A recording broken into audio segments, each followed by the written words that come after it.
കുശവനും കളിമണ്ണും. മലകൾക്കിടയിലുള്ള ഒരു ശാന്തമായ ഗ്രാമത്തിൽ ഒരു കുശവന്റെ പ്രവർത്തിശാലയിൽ ജോന എന്നൊരു യുവാവ് ജോലി പഠിക്കുന്നുണ്ടായിരുന്നു. കളിമൺ കൊണ്ട് മനോഹരമായ പാത്രങ്ങളും വിളക്കുകളും തന്റെ ഗുരു മെനഞ്ഞെടുക്കുന്നത് അവൻ ദിവസവും നോക്കി നിന്നു. ഗുരുവിന്റെ കൈകൾ സാവധാനത്തിലായിരുന്നു എങ്കിലും വളരെ ഉരച്ചതും ക്ഷമപൂർവവുമായിരുന്നു. എന്നാൽ ജോന എപ്പോഴും തിടുക്കം കൂട്ടുന്നവനായിരുന്നു. തന്റെ പാത്രങ്ങൾ പെട്ടെന്ന് തന്നെ പൂർത്തീകരിക്കണമെന്ന് അവൻ ആഗ്രഹിച്ചു.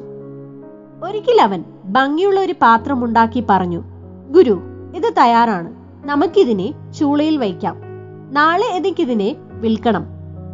കുശവൻ അതിലേക്ക് ശ്രദ്ധപൂർവം നോക്കി പറഞ്ഞു, "ഇപ്പോഴല്ല, കളിമൺ ഇപ്പോഴും പച്ചയാണ്. തിടുക്കം കൂട്ടിയാൽ തീയിൽ അത് പൊട്ടും." പക്ഷേ ജോന നിർബന്ധിച്ചപ്പോൾ ഒടുവിൽ ഗുരു സമ്മതിച്ചു.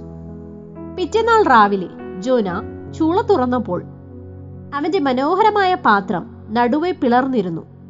മിനുസമുള്ള ആ പാത്രത്തിൽ നിറയെ വിളറുകൾ വീണിരുന്നു. അവൻ ആകെ തകർന്നു പോയി. ഗുരു അവന്റെ അരികിലെത്തി സൗമ്യമായി പറഞ്ഞു, "മകനെ, തീയല്ല നിന്റെ ശത്രു. കളിമണ്ണിനെ ബലപ്പെടുത്താനാണ് തീ ഉപയോഗിക്കുന്നത്. പക്ഷേ അത് പാകമാകാൻ നീ സമയം നൽകിയില്ല." സത്യം മനസ്സിലാക്കിയ ജോന നെടുവീർപ്പിട്ടു. പിന്നിട്ടുള്ള ആഴ്ചകളിൽ അവൻ കാത്തിരിക്കാൻ പഠിച്ചു. കളിമൺ കൂടുതൽ സമയം കുഴയ്ക്കാനും സാവധാനം ഉണങ്ങാൻ അനുവദിക്കാനും ചൂട് അതിന്റെ പ്രവൃത്തി പൂർത്തീകരിക്കാൻ അനുവദിക്കാനും അവൻ ശീലിച്ചു. ക്ഷമയോടിരിക്കാൻ പ്രയാസമായിരുന്നു എങ്കിലും ഓരോ പാത്രവും ഉണ്ടാകുമ്പോഴും അവൻ കൂടുതൽ മിടുക്കനായി മാറി.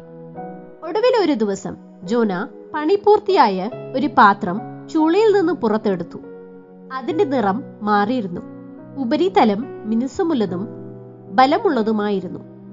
വെളിച്ചത്തിൽ പിടിച്ചു നോക്കിയപ്പോൾ അത് കീരാത്തതും തിളങ്ങി നിൽക്കുന്നതും അവൻ കണ്ടു. ഗുരു പുഞ്ചിരിച്ചു. "ഇപ്പോൾ തനിക്ക് മനസ്സിലായോ ജോന?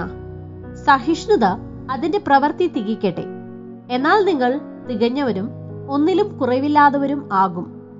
നിന്നെ ഭയപ്പെടുത്തിയ അതേ തീയാണ് ഇപ്പോൾ ഇതിനെ ബലമുള്ളതാക്കിയത്." പാഠം: വളർച്ചയ്ക്ക് സമയം ആവശ്യമുണ്ട്. ഓരോ വെല്ലുവിളിയും കാലതാമസവും കഷ്ടപ്പാടും നിങ്ങളുടെ സ്വഭാവത്തെ ശക്തിപ്പെടുത്തുന്നു. ദൈവം രൂപപ്പെടുത്തുന്നതിനെ തിരക്ക് പിടിപ്പിക്കരുത്. മൃദുവായ കളിമണ്ണിനെ തകർക്കാനാവാത്ത ഒന്നാക്കി മാറ്റുന്ന ചൂടാണ് സഹിഷ്ണുത. യാക്കോബ് 1:4 എന്നാൽ നിങ്ങൾ ഒന്നിലും കുറവില്ലാത്തവരും തികഞ്ഞവരും സമ്പൂർണരും ആകേണ്ടതിന് സഹിഷ്ണുതയ്ക്ക് തികഞ്ഞ പ്രവൃത്തി ഉണ്ടായിരിക്കട്ടെ.